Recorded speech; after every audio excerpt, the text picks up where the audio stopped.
का स्वागत है आपके अपने यूट्यूब चैनल जीएस वाला 360 डिग्री में। तो आज हम लोग जो मौर्य साम्राज्य है उसका ऑब्जेक्टिव क्वेश्चन का डिस्कशन करेंगे और साथ ही इसमें जो इसका डिटेल था उसका हम लोग ऑलरेडी डिस्कशन कर चुके हैं। तो आप लोग उसको जाकर ज़रूर देख लीजिएगा ताकि यहाँ जो है प्रैक्टिस करने में आसान हो जाए, क्योंकि जब तक आप डिटेल नहीं पढ़िएगा तब तक इसको जो है समझ में उतने 100% नहीं आ पाएगा। तो इसलिए सबसे पहले डिटेल एक बार पढ़ लेना ज़रूरी है, तो उसको ज़रूर देख लीजिएगा ताकि जो है ये पढ़िएगा तो आसान हो जाएगा। और साथ ही जो है ज्ञान बिंदु के द्वारा जो होमवर्क सीरीज चला जा रहा है वो भी जो है हम डेली अपलोड करेंगे। साथ ही करंट अफेयर का चल रहा है और बाकी जो है वो अल्टरनेट आएगा ही आएगा। तो चलिए धीरे धीरे करके सभी सब्जेक्ट का हम लाने का प्रयास कर रहे हैं। टाइम बहुत कम है इसलिए थोड़ा सा डिले हो जा रहा है, तो अब सबको सभी सब्जेक्ट का लाया जाएगा। तो चलिए बढ़ते हैं क्वेश्चन की तरफ। और आज का पहला क्वेश्चन क्या कहता है कि प्रथम भारतीय साम्राज्य स्थापित किया गया था। तो प्रथम जो भारतीय साम्राज्य स्थापित किया गया था तो चंद्रगुप्त मौर्य के द्वारा जो है स्थापित किया गया था। तो अगला क्वेश्चन क्या कहता है कि भारत में पहले साम्राज्य की स्थापना किस शासक के द्वारा किया गया था। तो ये भी किया गया था चंद्रगुप्त मौर्य के द्वारा। क्वेश्चन का जो है पैटर्न है वो बहुत बढ़िया दिया गया है और साथ ही इसमें प्रैक्टिस के व्यू से बहुत सारा क्वेश्चन दिया गया है। तो चलिए आगे बढ़े क्वेश्चन कि निम्नलिखित में से कौन सा जो है सबसे पुराना राजवंश है। तो सबसे पुराना राजवंश जब कहेगा तो ये मौर्य हो जाएगा।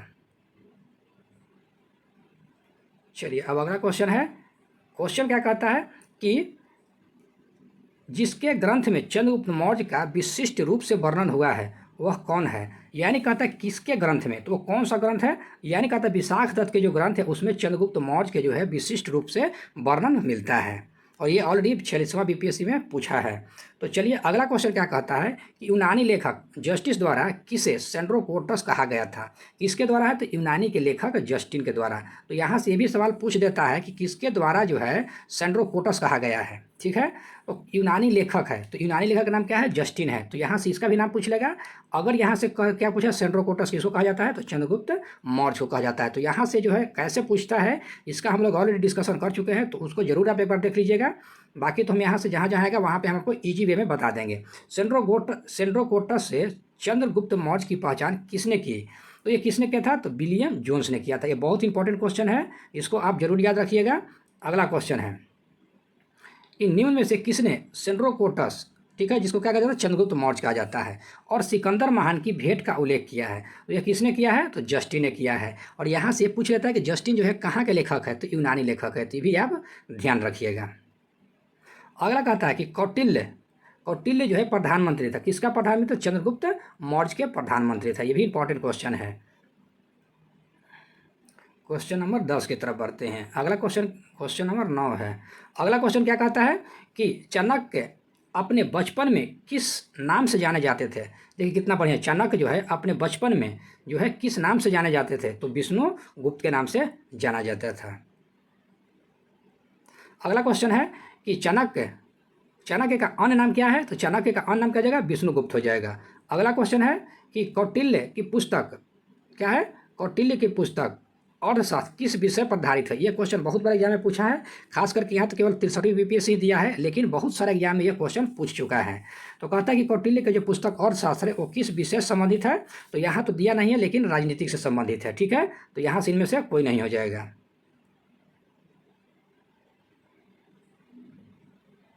अगला क्वेश्चन है, क्वेश्चन क्या कहता है कि कौटिल्य का अर्थशास्त्र है तो क्या है। तो यहाँ से देखिए क्वेश्चन को केवल जो है ना ऑप्शन को कैसे पलट दिया है, लिखा है शासन के सिद्धांत की पुस्तक लिख दिया है। राजनीतिक नहीं दिया है, लेकिन यहाँ क्या कर दिया है, शासन के सिद्धांतों की पुस्तक लिख दिया है। तो यहाँ ये भी ध्यान रखिएगा। और अगर ये नहीं देता है तो राजनीतिक से संबंधित भी देता है, तो अब उसको भी ध्यान रखिएगा। अगला क्वेश्चन कहता है कि निम्न में से राज्य के सप्तांग सिद्धांत के अनुसार कैसा है, सप्तांग सिद्धांत के अनुसार राज्य का 7वां अंग कौन था। तो राज्य का 7वां अंग जो होता है वो कौन होता है, मित्र था। अगला क्वेश्चन है क्वेश्चन नंबर 13 की ओर बढ़ते हैं। कहता है क्या कि कौटिल्य के अर्थशास्त्र किस पहलू पर प्रकाश डाला गया है। तो किस पे है, तो राजनीतिक नीति पे। देखिए यहाँ पे आ गया इसका राजनीतिक पे। तो यहाँ से जो ऑप्शन जो है ना वो थोड़ा सा मॉडिफाई करके दे देता है। तो आपको एक एक क्वेश्चन को ध्यान से पढ़ना है। सबसे पहले तो समझना पड़ेगा, जब समझ लीजिएगा तो आप क्वेश्चन कैसे भी देगा तो आप उसको बना लीजिएगा। अगला क्वेश्चन कहता है कि कौटिल्य के जो है अर्थशास्त्र के अनुसार निम्नलिखित में से कौन सा कथन सही है। ठीक है, तो कौन सा कथन सही है, तो यहाँ से इसको भी हम लोग को देख लेना चाहिए कि यहाँ क्या पूछ रहा है। तो यहाँ क्या पूछ रहा है, इनमें से सही पूछ रहा है। जब भी ऐसे कूट में देगा तो सबसे पहले यहाँ देखना है सही पूछ रहा है गलत पूछ रहा है। तो यहाँ से क्या हो जाएगा, अब हम लोग कूट पढ़ेंगे। पहला कहता है कि न्यायिक दंड परिणाम स्वरूप कोई व्यक्ति दास हो सकता है, ये भी कथन सही है। अगला कहता है कि स्त्री दास अपने मालिक के संवर्ग से पुत्र जनन पर कानूनी तौर पर मुक्त हो जाती थी, ये भी कथन सही है। यदि स्त्री दास का मालिक उस स्त्री से पैदा हुए पुत्र का पिता हो तो उस पुत्र को मालिक का पुत्र होने का कानूनी हक मिल जाता है, यह कथन बिल्कुल गलत है। तो 1 और 2 क्या हो जाएगा, सही हो जाएगा। अगला क्वेश्चन कहता है कि निम्नलिखित में से किसकी तुलना मैकियावेली के प्रिंस से किया जा सकती है, यानी किससे किया जाता है, तो प्रिंस मैकियावेली के प्रिंस से की जा सकती है। तो ये हो जाएगा कौटिल्य का अर्थशास्त्र। ठीक है, यहाँ से याद रखिएगा कौटिल्य के अर्थशास्त्र याद रखिएगा। अगला क्वेश्चन है किसके शासनकाल में डिमेकस भारत आया था। जो डिमेकस भारत आया था तो किसके शासनकाल में, तो बिंदुसार के शासनकाल में आया था। कहीं कहीं पर डाइमेकस भी लिखा रहेगा तो उसको भी आप लोग ध्यान रखिएगा। बिंदुसार के शासनकाल में अशोक ने अवंती महाजनपद जीतकर मौर्य साम्राज्य में मिला लिया था। इसका उल्लेख किस ग्रंथ में मिलता है, क्या है, यहाँ से बहुत बढ़िया से ध्यान रखिएगा कि बिंदुसार के शासनकाल में जो है अशोक के अवंती महाजनपद, जो अवंती महाजनपद था उसको जीतकर मौर्य साम्राज्य में मिला लिया गया था। इसका उल्लेख जो है किस ग्रंथ में मिलता है, तो ये मिलता है बुद्ध घोष के समंत पाशादिका में। तो यहाँ से बहुत इंपॉर्टेंट क्वेश्चन है, इसको आप जरूर ध्यान रखिएगा। अगला क्वेश्चन है क्वेश्चन नंबर 19। कहता है कि पाटलिपुत्र में स्थित चंद्रगुप्त का महल जो है मुख्तः बना था, यानी पाटलिपुत्र में जो स्थित चंद्रगुप्त का महल था वो किसका बना था, तो लकड़ी का बना हुआ था। अगला कहता है किस प्राचीन नगर के अवशेष जो है कुम्हार स्थल से प्राप्त हुआ है। तो कुम्हार से कौन सा प्राप्त हुआ है, तो पाटलिपुत्र प्राप्त हुआ है। ठीक है, यहाँ से किस प्राचीन नगर के अवशेष जो है कुम्हार स्थल से प्राप्त हुआ है, तो कहाँ के, तो ये पाटलिपुत्र का हो जाएगा। अगला क्वेश्चन कहता है कि बुलंदी बाग प्राचीन स्थल है, जो बुलंदी बाग जो है प्राचीन स्थल कहाँ का है। ठीक है, तो ये कहाँ का है, तो पाटलिपुत्र का है, ये भी आप ध्यान में रखिएगा। अगला क्वेश्चन कहता है कि निम्नलिखित में से किस मौर्य राजा ने दक्कन की विजय प्राप्त किया था। कौन सा राजा था मौर्य जो दक्कन को विजय प्राप्त किया था, तो चंद्रगुप्त मौर्य हो जाएगा। अगला क्वेश्चन है क्वेश्चन नंबर 23। कहता है क्या कि मालवा गुजरात एवं महाराष्ट्र किस शासक ने पहली बार जीता था। तो ये कौन सा शासक था जो पहली बार जीता था, तो ये हो जाएगा चंद्रगुप्त मौर्य जो है मालवा गुजरात और महाराष्ट्र को सबसे पहली बार जीता था। अगला क्वेश्चन है क्वेश्चन नंबर 24। अभिलेख जिससे यह प्रमाणित होता है कि चंद्रगुप्त का प्रभाव पश्चिम भारत पर था। ठीक है, तो ये किस अभिलेख से पता चलता है, तो ये हो जाएगा कलिंग अभिलेख से। नहीं सॉरी, कलिंग अभिलेख नहीं है, क्या है, रुद्रदामन के जूनागढ़ अभिलेख से हो जाएगा। अगला क्वेश्चन है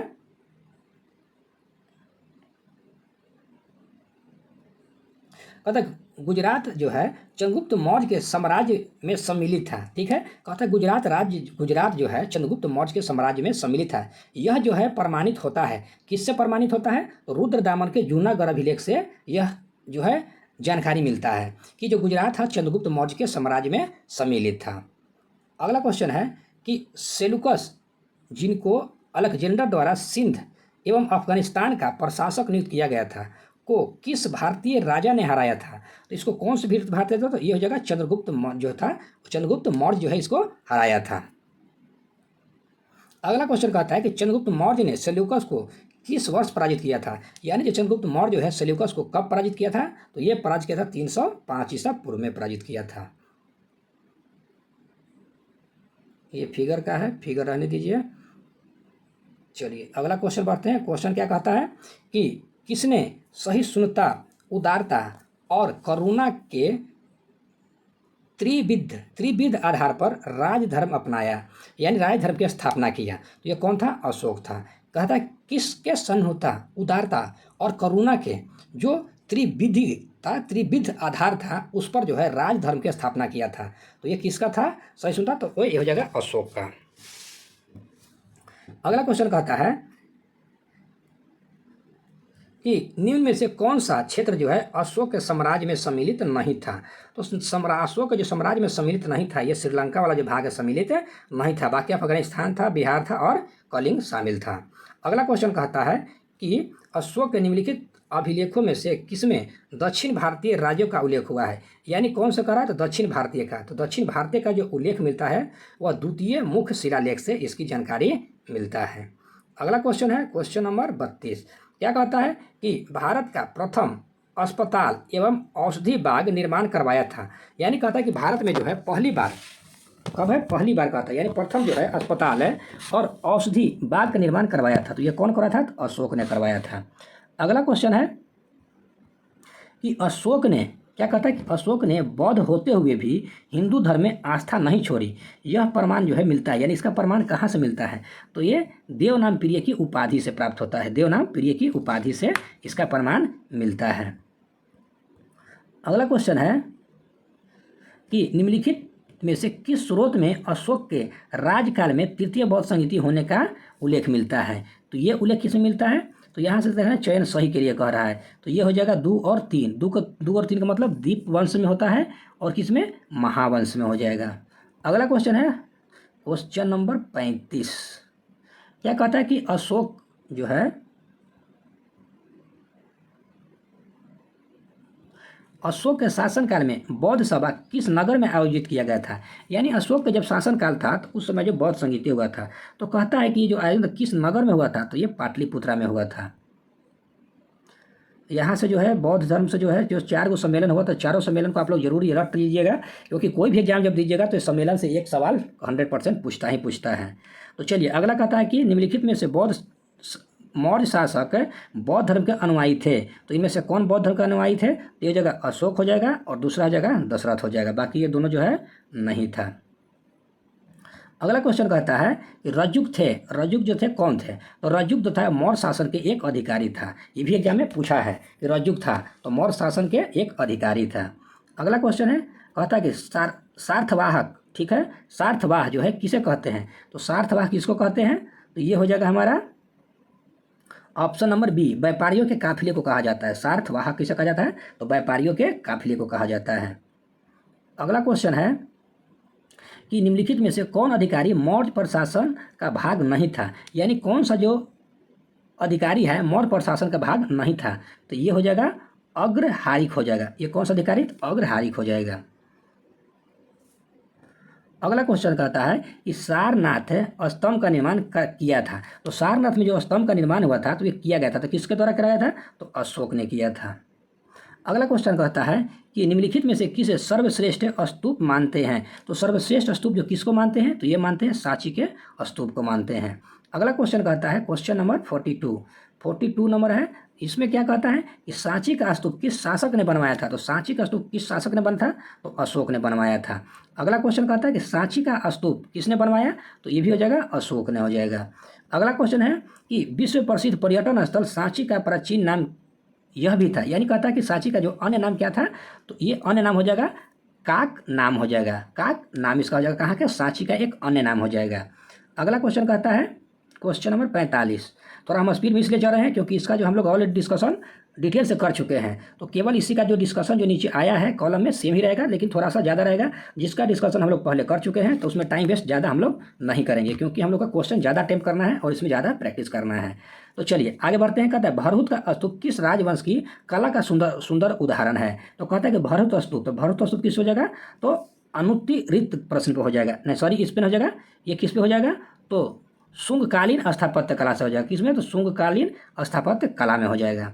अगला क्वेश्चन कहता है कि निम्नलिखित में से किस स्तूप के तोरण द्वार पर अशोक एवं उसकी 2 रानियों के साथ बोधि वृक्ष तीर्थ यात्रा का अंकन मिलता है। देखिए कितना बढ़िया क्वेश्चन पूछा है। किस स्तूप के तोरण द्वार पर, किस पे, तोरण द्वार पर अशोक एवं उसकी 2 पत्नियों के साथ, यानी अशोक 2 पत्नी के साथ जो है अशोक का क्या कहते हैं बोधि वृक्ष यात्रा का अंकन मिलता है। तो यह मिलता है सांची में मिलता है। और अगर कभी पूछ ले कि सबसे जो प्रसिद्ध जो है कौन सा स्तूप है, तो यही सांची का स्तूप हो जाएगा। अगला क्वेश्चन कहता है इसको आप लोग यहाँ से देख लीजिए, सीधा सीधी मिलाइएगा तो ज़्यादा याद रहेगा। यहाँ से क्या है, कौशाम्बी स्थान है, तो यहाँ कौन सा स्मारक है, तो घोषिता राम मठ से संबंधित है। ठीक है, यहाँ से हो गया। अगला कुशीनगर, तो कुशीनगर कौन सा स्मारक से या भावना से संबंधित है, तो राणाभर स्तूप से संबंधित। सारनाथ कहाँ से, तो सारनाथ हो जाएगा धमेक स्तूप से हो जाएगा। श्रावस्ती कौन सा स्तूप से हो जाएगा, तो सहेत महेत स्तूप से हो जाएगा। तो इसको आप लोग जरूर याद रखिएगा। चलिए आगे बढ़ते हैं अगला क्वेश्चन की तरफ।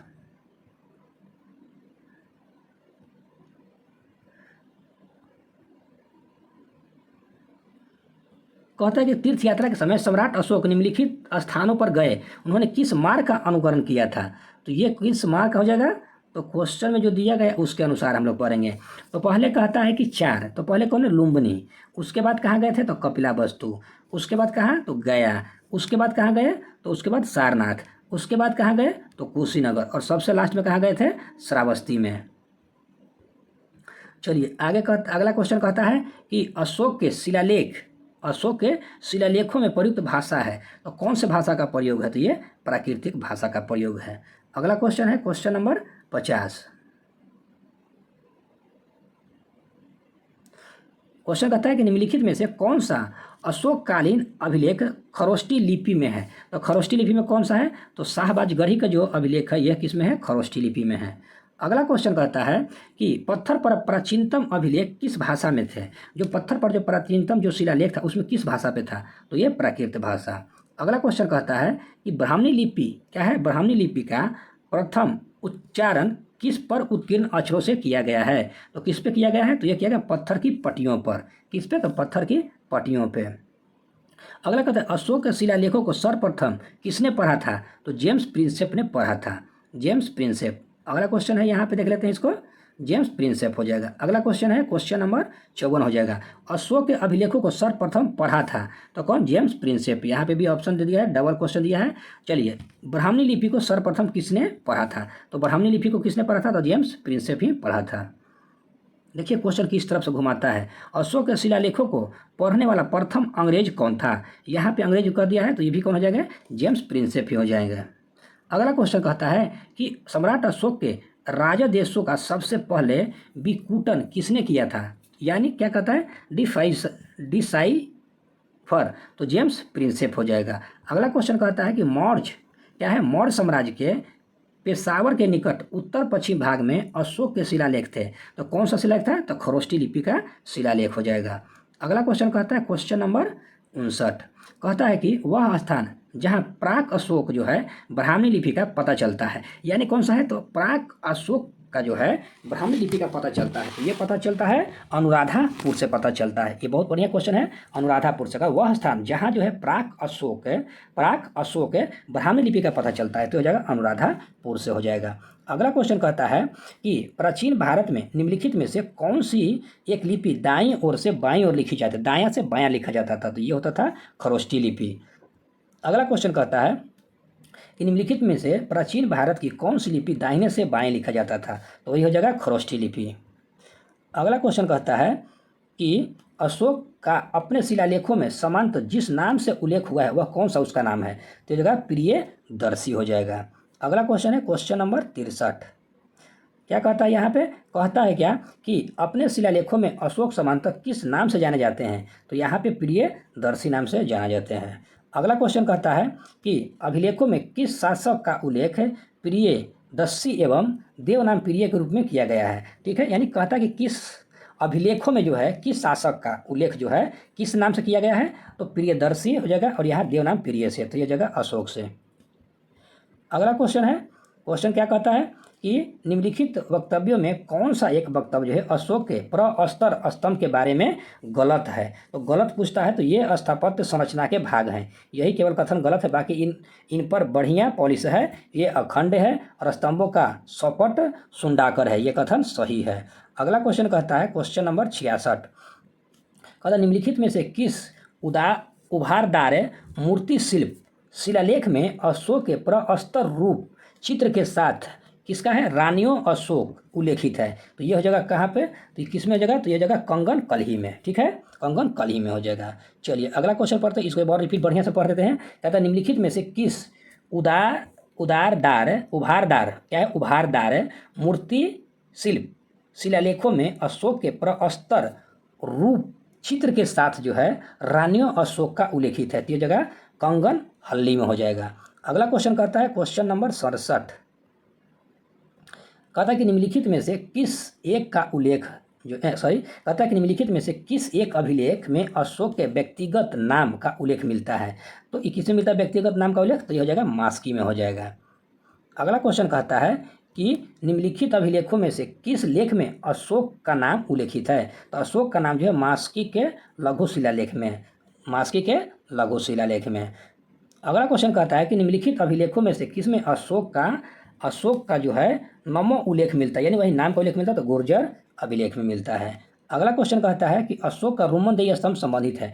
रुमनदेही जो है स्तंभ जो है संबंधित है वो किससे, अशोक से। तो किससे संबंधित है अशोक के, तो बुद्ध के जन्म से संबंधित है। अगला क्वेश्चन है क्वेश्चन नंबर 71,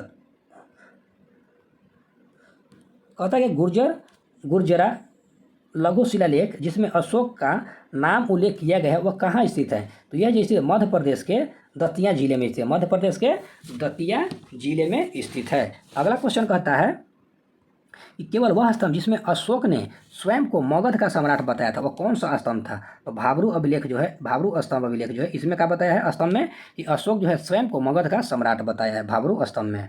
अगला क्वेश्चन कहता है कालसी, कहता है कि कालसी प्रसिद्ध है। तो कालसी किस लिए प्रसिद्ध है, तो अशोक के शिलालेख के कारण जो है कालसी प्रसिद्ध है।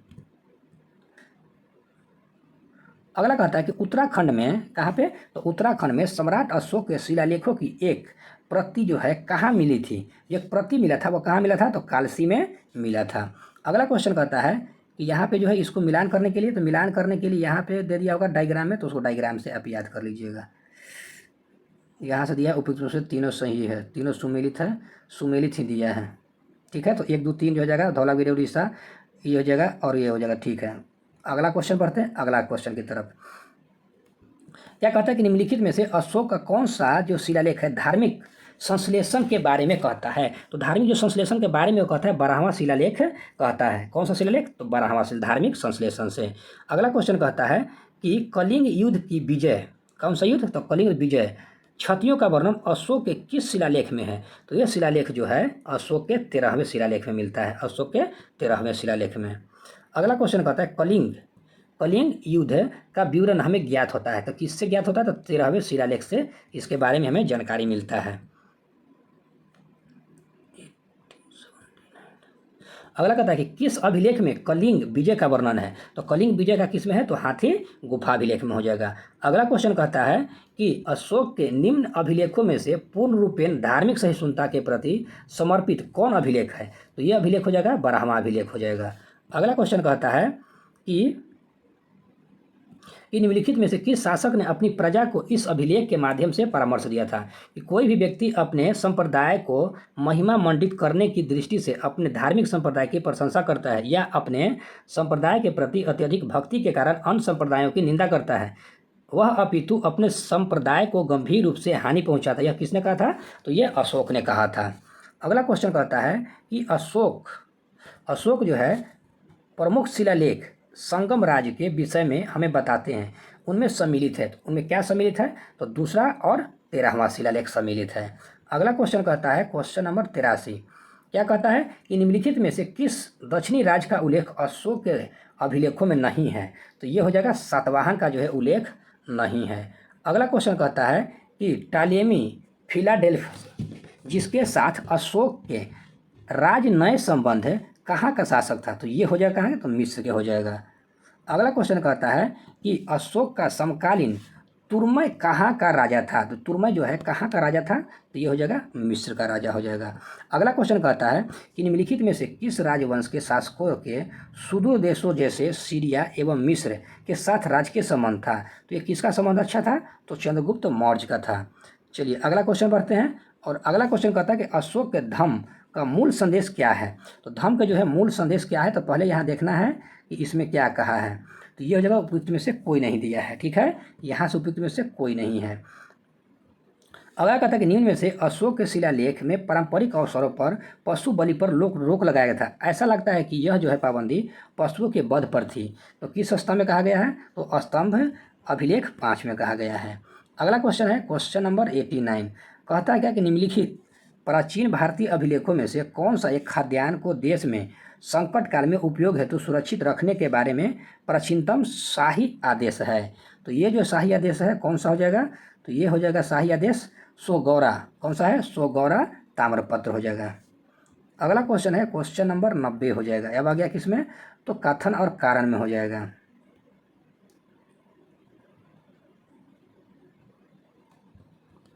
कहता है कि अशोक ने कलिंग को मौर्य साम्राज्य में जोड़ लिया था। तो ये कथन बिल्कुल सही है। अगला कहता है कारण। कलिंग दक्षिण भारत को जाने वाले स्थलीय एवं समुद्री मार्गों को नियंत्रित करता था। ये भी कथन बिल्कुल सही है। तो ऑप्शन ए जो है सही हो जाएगा। अगला क्वेश्चन कहता है कथन, इसमें देखना है ऑप्शन नंबर कथन है तो गलत तो नहीं पूछ रहा है, क्या कह रहा है? तो ये हो जाएगा। क्वेश्चन कहता है कि मौर्यकालीन शासकों में धार्मिक आधार पर भू अनुदान नहीं दिया जाता था। तो यह कथन सही है। अगर भू अनुदान के विरुद्ध किसको ने विरोध किया था? यह कथन गलत है। तो केवल एक जो है सही हो जाएगा। यानी कहने का मतलब कथन सही है लेकिन कारण जो है गलत है। 91 के बाद आते हैं हम लोग 92 नंबर क्वेश्चन पे। 92 नंबर क्वेश्चन में क्या कहता है कि प्रसिद्ध यूनानी राजदूत मेगास्थनीज भारत में किसके दरबार में आया था? तो चंद्रगुप्त मौर्य के दरबार में आया था। कौन? तो मेगास्थनीज। अगला कहता है मेगास्थनीज जो दूत था किसका दूत था? तो ये था सिल्यूकस का दूत था। ठीक है, सिल्यूकस का दूत था कौन? तो मेगास्थनीज। और यहाँ से दोनों भी पूछता है किसके दरबार में था? चंद्रगुप्त मौर्य हो जाएगा। और उसके बाद किसका दूत था? तो सिल्यूकस का दूत था। अगला क्वेश्चन कहता है कि किसके शासनकाल में मेगास्थनीज जो है भारत आया था? तो ये चंद्रगुप्त मौर्य के शासनकाल में भारत आया था। अगला क्वेश्चन कहता है क्या कि मौर्य साम्राज्य का 7 वर्ण विभाजन का विशेष रूप से उल्लेख किया था। तो ये किसने किया था? तो मेगास्थनी की पुस्तक इंडिका में इसका वर्णन किया गया है। अगला क्वेश्चन है क्वेश्चन नंबर 96।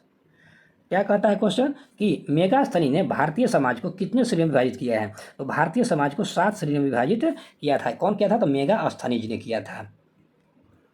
अगला क्वेश्चन कहता है कि निम्नलिखित में से किस स्रोत में उल्लेखित है कि प्राचीन भारत में दास्ता नहीं थी? तो दास्ता किस में नहीं था? तो मेगास्थनीज की इंडिका में जो है इसका वर्णन नहीं किया गया। चलिए आगे बढ़ते। अगला क्वेश्चन, मौर्य साम्राज्य का विभाजन 7 वर्गों में विशेष तौर पर उल्लेखित है। ये कहाँ पर उल्लेखित है? मेगास्थनीज के इंडिका में जो इसका उल्लेख किया गया कि भारतीय समाज जो है 7 वर्गों में विभाजित था। अगला कहता है कि मौर्य काल में टैक्स को छुपाने यानी चोरी के लिए इनमें से क्या दंड दिया जाता था? कब? मौर्य काल में। तो मृत्यु दंड दिया जाए। अगर कोई कर चोरी कर रहा है तो उसको मृत्यु दंड तक भी सजा दिया जाता था। इतना कड़ा शासन था। तो 99 के बाद आते हैं 100 नंबर क्वेश्चन पे। 100 नंबर क्वेश्चन कहता है कि वह स्रोत जिसमें पाटलिपुत्र के प्रशासन का वर्णन उपलब्ध है किसका? तो कौन सा स्रोत में? तो यह जगह इंडिका में जो है पाटलिपुत्र के प्रशासन का वर्णन मिलता है। अगला क्वेश्चन कहता है क्वेश्चन नंबर 101 हो जाएगा। निम्नलिखित में से कौन सा स्रोत मौर्यों के नगर प्रशासन का विस्तृत विवरण प्रस्तुत करता है? तो ये भी हो जाएगा मेगास्थनीज के इंडिका में हो जाएगा। अगला क्वेश्चन कहता है मेगास्थनी की पुस्तक का नाम क्या है? तो यहाँ से हो जाएगा इंडिका हो जाएगा। अगला क्वेश्चन कहता है इंडिका का मूल लेखक कौन था? तो लेखक जब पूछेगा तो यह हो जाएगा मेगास्थनीज हो जाएगा। अगला क्वेश्चन कहता है क्वेश्चन नंबर 104। यहाँ भी दिया क्या? इंडिका के लेखक। तो इंडिका के लेखक कौन हो जाएगा? तो मेगास्थनीज हो जाएगा। अगला कहता है इंडिका के लेखक कौन होगा? मेगास्थनीज हो जाएगा। अगला क्वेश्चन है क्वेश्चन नंबर 106। कुछ क्वेश्चन रिपीटेड रहता है, उसको भी थोड़ा सा ध्यान देना जरूरी है।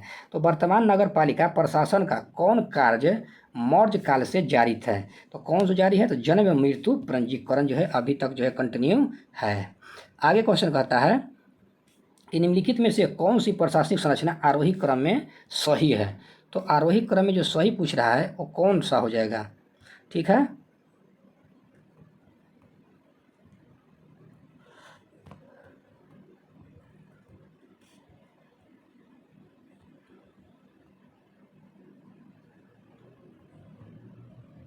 यहाँ पे इसका आंसर नहीं दिया है, तो इसको थोड़ा सा आप लोग ध्यान दीजिएगा, कहीं अगर मिलता है तो उसको आप लोग जरूर टिक लगा लीजिएगा। आय कहता है मौर्य नरेशों के बारे में निम्नलिखित में से कौन सा कथन सही है?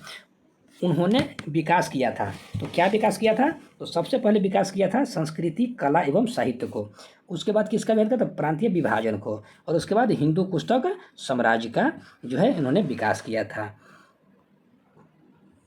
अगला क्वेश्चन है कि भाग एवं बलि था। तो भाग और बलि जो होता था राजस्व के स्रोत था। भाग और बलि जो है राजस्व के स्रोत था। अगला क्वेश्चन है 110 नंबर है क्वेश्चन कि मौर्य काल में भूमि कर जो कि राज्य की आय का मुख्य स्रोत था। क्या था? राज्य के आय का मुख्य स्रोत था। किस अधिकारी द्वारा एकत्रित किया जाता था? तो ये सीता अध्यक्ष के द्वारा एकत्रित किया जाता था। अगला क्वेश्चन है कि मौर्य काल में सीता से तात्पर्य क्या है? तो सीता से क्या जगह? राजकीय भूमि से प्राप्त आय। राजकीय भूमि से प्राप्त आय, यही क्या था? सीता का तात्पर्य हो जाएगा। अगला क्वेश्चन कहता है 11 के बाद हो जाएगा 112 नंबर क्वेश्चन।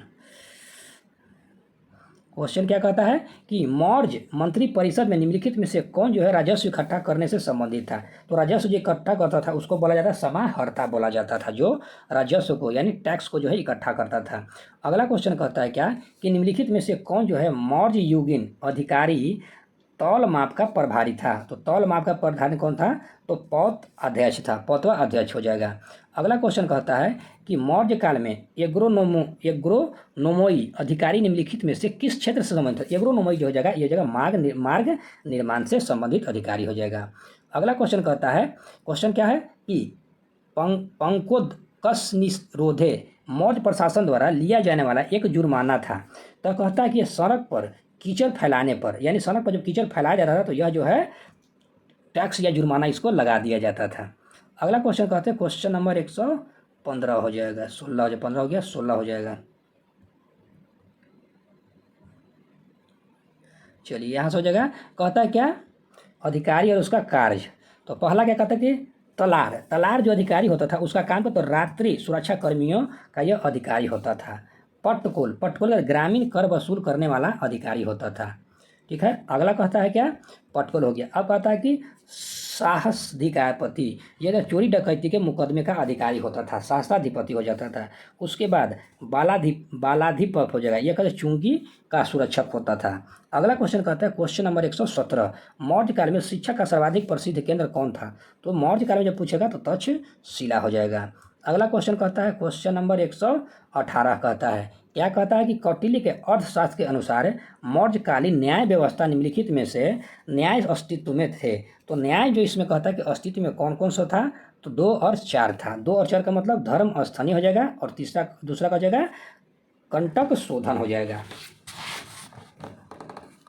अगला क्वेश्चन कहता है कि भारत के सांस्कृतिक इतिहास के संदर्भ में इतिवृत्तो क्या है? इतिवृत्तो राजवंशीय इतिहासों, ठीक है, तथा वीर गाथाओं को कंठस्थ करना निम्नलिखित में से किसका व्यवसाय था? तो ये जो व्यवसाय था मगध है, यानी मगध का हो जाएगा। अगला क्वेश्चन कहता है कि गाँवों के क्या है? गाँव के शासन को स्वायत्त शासी पंचायतों के माध्यम से संचालित करने की व्यवस्था का सूत्रपात जो है किसने किया था? तो ये किया था द्रविड़ों ने किया था इसका सूत्रपात।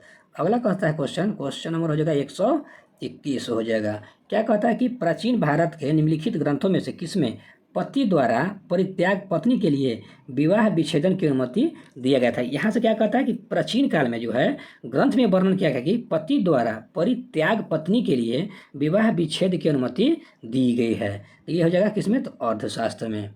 अगला क्वेश्चन कहता है कि निम्नलिखित में से किसमें पुनर्विवाह वर्जित है? तो पुनर्विवाह वर्जित किसमें है? तो मनुस्मृति में।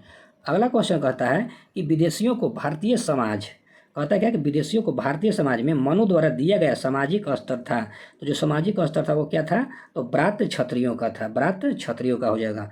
अगला क्वेश्चन कहता है क्या कि निम्नलिखित व्यक्तियों पर किसी न किसी समय आए थे। तो यानी आने का क्रम बता रहा है। तो सबसे पहले मेगास्थन आया था, उसके बाद पाहियान आया, उसके बाद कौन है? ह्वेनसांग आया और लास्ट में इत्सिंग आया था। तो अगर ऑप्शन नंबर हो जाएगा यहाँ पे बी हो जाएगा। अगला क्वेश्चन है क्वेश्चन नंबर 125 हो जाएगा। ये भी क्या है? कोट में दिया गया है। तो कोट में दिया तो यहाँ मिला लीजिए किसके बारे में है? तो सूची 1 सूची 2 को मिलान करना है, ठीक है। तो पहला कहता है कि चंद्रगुप्त, तो चंद्रगुप्त जो है सेंड्रोकोटस हो जाएगा। बिंदुसार, तो बिंदुसार का उपनाम क्या है, अमित्रघात हो जाएगा। अशोक का भी कोई उपनाम दिया है तो प्रियदर्शी हो जाएगा। चना का भी कोई नाम है तो विष्णुगुप्त हो जाएगा, यानी ये क्या है, उपनाम है। ठीक है, ये क्या हो जाएगा, उपनाम हो जाएगा। अगला क्वेश्चन कहता है कि अंतिम मौर्य सम्राट कौन था, तो अंतिम जो मौर्य सम्राट था वो बृहदत्त था। अगला क्वेश्चन कहता है कि निम्नलिखित कथनों पर विचार करना है। निम्नलिखित कथनों पर विचार करना है और यहाँ से क्या बताना है, सही कौन सा है। ठीक है, सही बताना है। ठीक है, तो सही बताना है। यहाँ पर भी दिया गया है 1, 2 और 3। ठीक है, तो यहाँ पे आपको ध्यान देना है, यानी तीनों कथन क्या है, सही है। तो पढ़ना जरूरी है कि अंतिम मौर्य शासक बृहदत्त की हत्या उसके प्रधान सेनापति पुष्यमित्र शुंग ने किया था, यह कथन बिल्कुल सही है। अंतिम शुंग राजा देवभूति की हत्या उसके ब्राह्मण मंत्री वसुदेव कर्ण ने की और उसने राज सिंहासन हथिया लिया, ये भी कथन सही है। आंध्र के कन्नौज राजवंश के अंतिम शासक को पद जो है वंचित किया गया था, ये भी कथन बिल्कुल सही हो जाएगा। अगला क्वेश्चन है क्वेश्चन नंबर 128 हो जाएगा। क्या कहता है कि मौर्य काल में प्रणय था, तो क्या प्रणय था, तो यह हो जाएगा आपातकालीन कर था। अगला क्वेश्चन कहता है क्या कि निम्नलिखित ईस्वी सन के पूर्व की कुछ शताब्दियों में निम्नलिखित में से किन शासकों ने गिरनार क्षेत्र में जल संसाधन व्यवस्था की ओर ध्यान दिया था, तो जल संसाधन की ओर जो व्यवस्था का दिया था वो हो जाएगा कौन, चंद्रगुप्त मौर्य, और उसके बाद हो जाएगा अशोक। ऑप्शन नंबर बी हो जाएगा। अगला क्वेश्चन कहता है क्या, अगला क्वेश्चन कहता है कि जल की आवश्यकता को ध्यान में रखते हुए जिस प्रथम शासक ने गिरनार क्षेत्र में एक झील का निर्माण करा था वह कौन था, तो हो जाएगा चंद्रगुप्त मौर्य हो जाएगा। अगला क्वेश्चन कहता है कि निम्नलिखित में से किस अभिलेख में चंद्रगुप्त मौर्य और अशोक दोनों का उल्लेख किया गया है, तो ये हो जाएगा किसमें, तो महाक्षत्रप रुद्रदामन के जूनागढ़ अभिलेख में हो जाएगा। अगला क्वेश्चन कहता है क्वेश्चन नंबर 132, निम्नलिखित अभिलेखों में से किसमें अशोक का अभिलेख भी पाया जाता है, किस अभिलेख में, तो यहाँ पे हो जाएगा रुद्रदामन के जूनागढ़ अभिलेख में हो जाएगा। ऑप्शन नंबर ए हो जाएगा। अगला क्वेश्चन कहता है कि बराबर की क्या है, बराबर की पहाड़ियों की गुफाओं के विषय में निम्नलिखित में से कौन सा कथन सही नहीं है। ठीक है, तो कौन सा कथन सही नहीं है, तो यहाँ से दिया गया है कौन सा सही नहीं है, तो ये हो जाएगा ऑप्शन नंबर ये जो है, ये अभिलेख ईसा पूर्व 6वीं शताब्दी में, तो यही कथन जो है सही नहीं है। अगला क्वेश्चन कहता है कि मौर्यकालीन मूर्तियों में मणिभद्र नाम से अंकित मूर्ति किस स्थान से प्राप्त हुआ है, तो ये जो है परखम से प्राप्त हुआ है। कहाँ से, तो परखम से प्राप्त हुआ है। अगला क्वेश्चन कहता है मिलान करना है। ठीक है, मिलान करना सुमित को मिलान करना है, नहीं कौन सा जो है सही है, यहाँ करें कौन सा कथन सही है, तो यहाँ सही हो जाएगा 1, 2 और 4, यानी लोथल जो है कौन, डॉकयार्ड से हो जाएगा। दूसरा सारनाथ फ्रंट सरमन ऑफ बुद्ध हो जाएगा। उसके बाद कहता है कौन, नालंदा के great seat of Buddhist lodging learning हो जाएगा। तो यहाँ से कथन हो जाएगा ऑप्शन नंबर सी। और अगला क्वेश्चन की तरफ बढ़ते हैं क्वेश्चन नंबर 36 की ओर। तो यहाँ से क्वेश्चन क्या कहता है कि विशाख दत्त के प्राचीन भारतीय नाटक मुद्रा राक्षस का विषय वस्तु क्या है, तो चंद्रगुप्त मौर्य के समय राज दरबार के दुर्भिक्ष संधियों के बारे में इसमें वर्णन किया गया है। तो यहाँ से अब हम लोग बढ़ेंगे मौर्योत्तर काल में। तो इसका जो मौर्य साम्राज्य का क्वेश्चन जो था 136 तक था। तो चलिए आज के लिए इतना ही। कंटेंट अच्छा लग रहा है तो चैनल को जरूर सब्सक्राइब कर लीजिएगा, हेल्पफुल लगता है तो चैनल को जरूर सब्सक्राइब कर लीजिएगा, ताकि जब भी वीडियो अपलोड करें उसका नोटिफिकेशन आपको मिलता रहे। धन्यवाद।